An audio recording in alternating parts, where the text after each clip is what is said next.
The Denver Nuggets are now backtracking on their initial rumor around them that they did not pay the repeater tax or the second apron, saying that not only will they match any offer sheet that Peyton Watson gets, but also there are now signs that they are willing to go into the second tax apron to keep this team together. We're going to talk a little bit about that, plus the constant talk around the LeBron James sweepstakes and the growing belief that he is going to be going back to Cleveland. And with Rui Hachimura not expected to go back to the Los Angeles Lakers, what's the next step for them? We're going to look at that, plus the Jonathan Kuminga rumors as well. All that and more right after this. Welcome to the number one place for your daily basketball news and analysis, NBA Central. What's going on, basketball fans? Welcome to another episode of the Full Court Podcast. I'm your host, Haize. But more importantly, you guys can follow the channel at the Full Court YT on every social media platform we happen to be on. With that said, let's go ahead and get into the content for today. Make sure you guys hit that subscribe button, by the way. We got a goal to get to 10,000 subscribers by the start of the 2026-27 season. And we only do that with your guys' assistance. So make sure you guys go ahead and hit that subscribe button. Plus, it's free. In exchange for that, I'll be giving you guys some of the best daily content around regarding the NBA. But let's go ahead and get into it. So it's now come out, and, as the dust settles in free agency, and kind of much like last year, you're left with some restricted free agents left unsigned and things like this. You're going to get these kind of things. According to Sam Amick of The Athletic, is that the Denver Nuggets plan to match any offer sheet for restricted free agent Peyton Watson. And once the NBA's moratorium ends Monday, but they are open to sign and trade scenarios if a deal cannot be reached. Talks between Denver and Watson's representation, which Paul of Clutch Sports Group has stalled on a new contract. The recent Walker Kessler saga with the Utah Jazz offers a useful parallel. Utah reportedly stated its intent to match offers and avoid sign and trade, only to ultimately send Kessler to the Los Angeles Lakers for 2 unprotected first-round picks and 2 first-round pick swaps. We all know the deal. So, as it stands right now, is that it's all been reported that the Denver Nuggets want to keep Peyton Watson. I think when you look at the impact that he had and the lack of it, right, when he was off the court during the playoffs, it's clear Peyton Watson is a good player for them and somebody that I feel like they can't let walk away. But as we know, it's not always as good as the smart business. Sometimes you have to make business decisions to avoid dangerous overpay. So let's talk about both sides of this conversation. For those that are new to the channel, we talk about both sides of every conversation. So when we're talking about one side, don't react until you hear the other side, because usually we try to get it all covered. It keeps the conversation more layered, especially with me being a solo content creator. With that said, let's talk about the side of this. Should Denver, the overall question, should Denver match any offer sheet that Peyton Watson gets? Let's talk about the side that they should match it. Watson has emerged as one of the most important young pieces on that Denver Nuggets team. And as Nikola Jokic ages, you want to keep those young pieces around him that have upside, not only for what can happen eventually down the road, for trade value, all the time. Like, there's so many different avenues that you can talk about on why it's important to keep young talent that you developed in-house. His defensive tools, the athleticism that he has, the scoring leap that he took last season as well, it makes him more valuable than just a typical role player that you have around Jokic. And like I said, you saw the defense drop off when he was not on the court in the playoffs for the Denver Nuggets.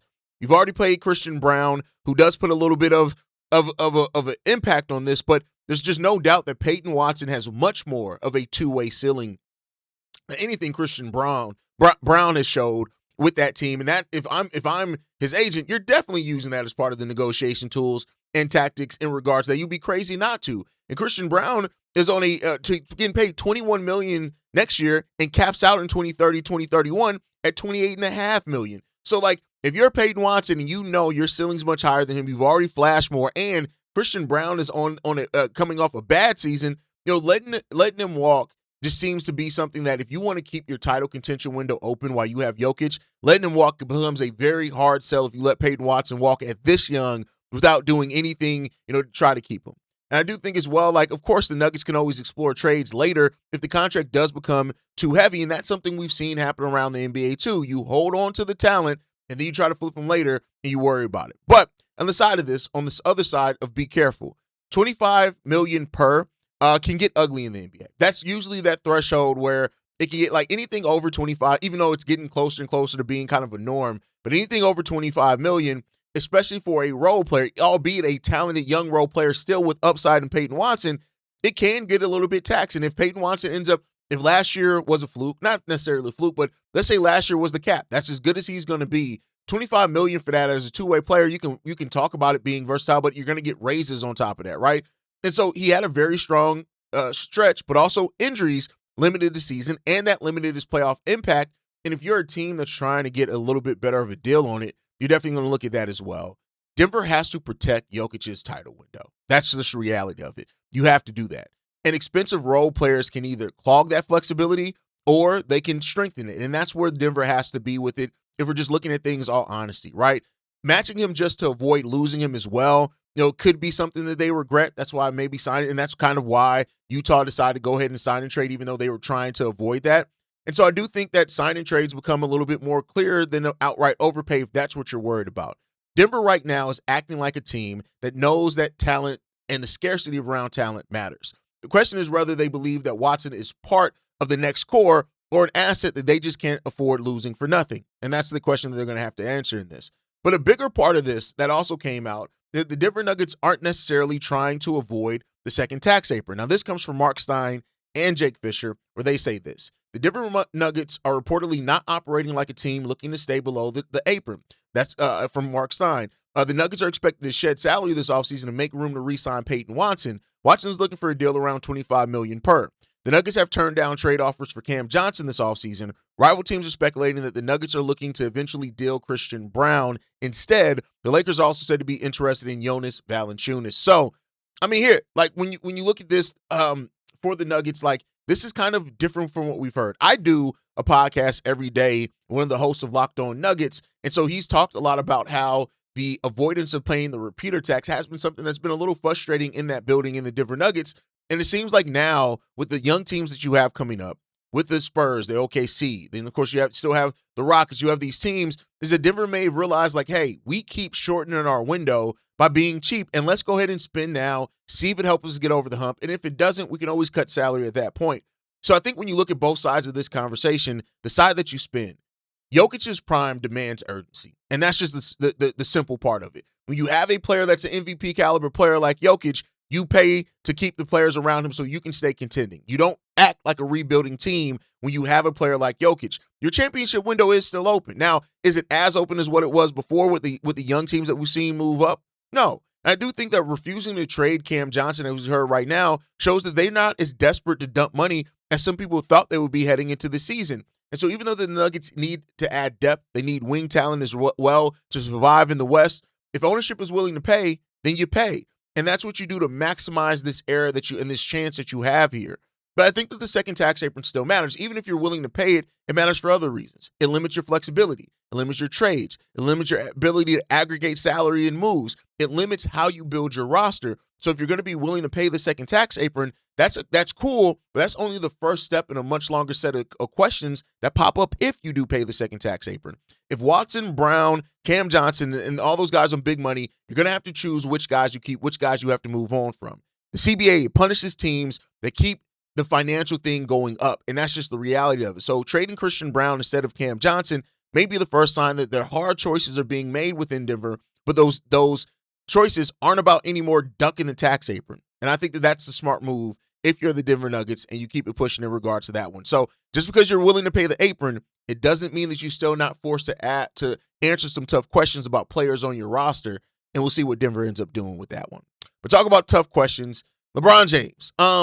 Listen, Rich Paul is trying to leverage everything with this LeBron James play and what's going on here. There's now been reported from the Stein line that there's growing belief from people around the league that LeBron James will sign with the Cleveland Cavaliers, saying this: there are whispers that the Cavs are delaying offseason transactions, like signing a new deal with James Harden, because they want to have an open roster spots in case they need to trade for Bronny James. Rich Paul previously cited the Cavs as a potential landing spot for James on his Game Over podcast. Now, keeping a roster spot open for Bronny is neither here nor there. Bronny's a non-motherfucking factor. That's just my personal opinion. I know this is going to trigger some. I don't give a fuck. But as far as this, Cleveland, of course, makes a lot of sense for LeBron.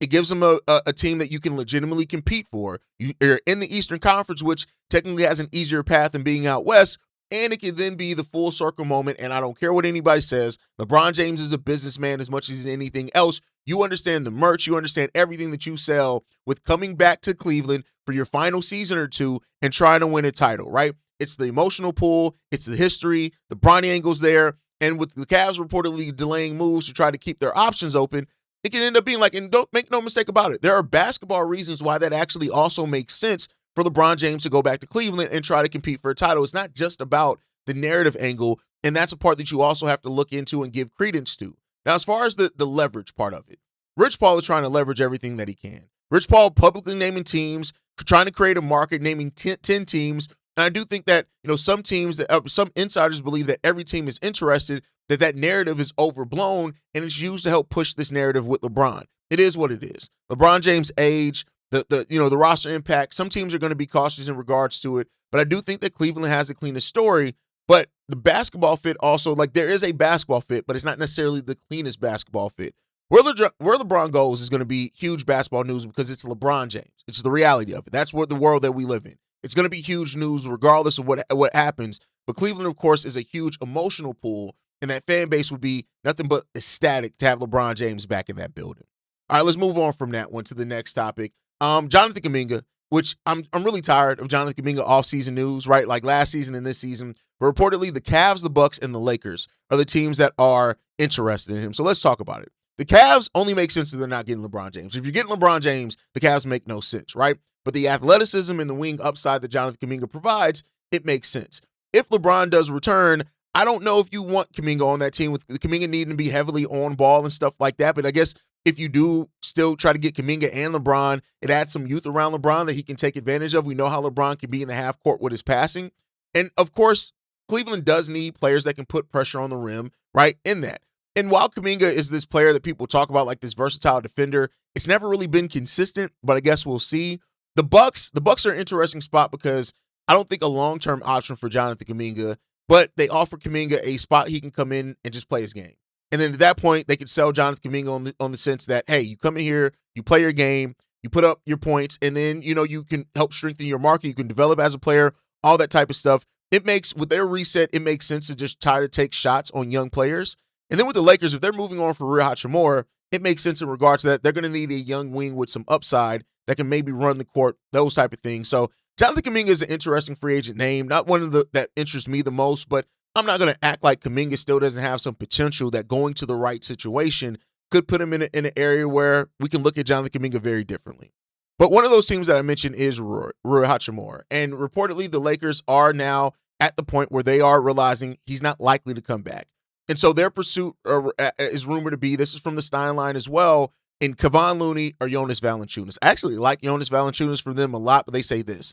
The Los Angeles Lakers are reportedly interested in Kevon Looney and Jonas Valanciunas. The Lakers are looking to add another wing and a big man in free agency. With Rui Hachimura not expected to return to the team, they're linked for a move also for Jonathan Kuminga. So, Kevon Looney, Valanciunas, Jonathan Kuminga, what does that mean for this team? Here's the thing with the Lakers. The Lakers have completely revamped their roster.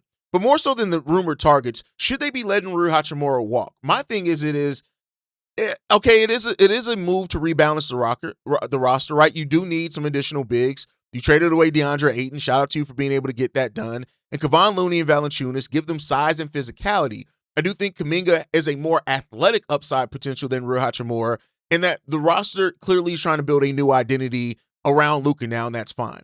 But I think with Rui's ability to shoot the three, he provides size, he provides shooting, he provides playoffs shooting and a proven playoff ability that Jonathan Kuminga does not have. And letting him walk away for nothing just creates another hole on the wing that you can avoid and keep a piece that actually played well with Luka Doncic, which is the thing here.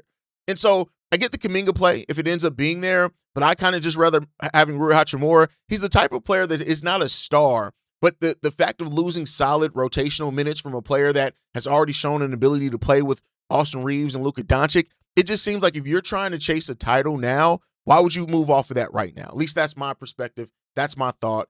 You guys can let me know how you feel down below. But that's going to do it for today's Full Court Podcast. Make sure you guys sound off in the comment section on all the topics down below. How do you feel about Denver now? They're rumored that they are more open now to paying that second tax apron and them trying to move on from Christian Brown's contract to be able to keep Peyton Watson there. Or do you think Peyton Watson is eventually going to go in a sign and trade, much like Walker Kessler did? Let me know what you guys think on that part down below. Make sure you guys like the video, subscribe to the channel, hit that notification bell so you never miss an episode or a live stream. You can follow us at the Full Court Podcast YT. You send us any feedback, questions, comments, concerns, NBA Central Show at gmail.com, which you still got to change that. And if you want to leave a text message and our voicemail for the mailbag, the number to do so, 773 270-2799. We're the #1 spot for everything NBA and basketball related, and I'll catch you guys the next time I feel like making an episode. More than likely tomorrow. It could be today with how news drops, and we'll see. We'll get summer league recaps going on here soon too. Love you guys. Peace, y'all. Been a presentation of the Breaks Media.